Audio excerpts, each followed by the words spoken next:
হে everyone, আমি makeup artist মামান Ghosh. আজ তোমাদের সাথে আমার লাস্ট করে আসা ব্রাইডের একটা ক্রিটিক্যাল এক্সপিরিয়েন্স শেয়ার করব।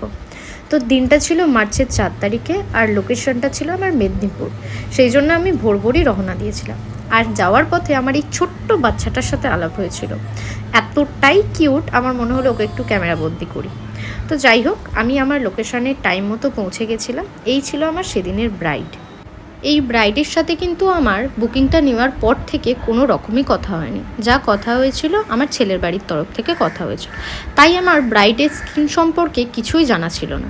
সেদিন আমি কাজ করতে গিয়ে একটা ভীষণ ক্রিটিক্যাল সিচুয়েশানের সম্মুখীন হয়েছিল, যেটা হচ্ছে ব্রাইডের স্কিন ভীষণ ভীষণ ডিহাইড্রেট করছিল।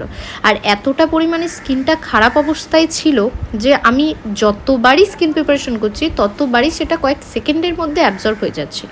আর আমার কাছে মেকআপ করাটা তখন খুব ক্রিটিক্যাল হয়ে যাচ্ছিলো, আর ইনস্ট্যান্ট যা ইউজ করছি সেটাই ক্র্যাক হয়ে যাচ্ছিলো। তো অনেকটা ম্যানেজ করে আমি হয়তো ব্রাইডকে মেকআপটা এই পর্যায়ে আনতে পেরেছিলাম। এখানে তো আমি ব্রাইডকে একটু কাজলটুকুও পরাতে পারিনি, কারণ ওইটুকু হাত দিলেই তার চোখ দিয়ে জল পড়ে যাচ্ছিলো কন্টিনিউয়াসলি। সেই জন্য আমি ভীষণ টেনশানে এই কাজটা করেছিলাম। তবে তোমাদের কাছে একটাই রিকোয়েস্ট, তোমাদের স্কিন যদি এরকম অবস্থায় থাকে তাহলে প্লিজ তোমরা ফেশিয়ালটাকে অ্যাভয়েড করো।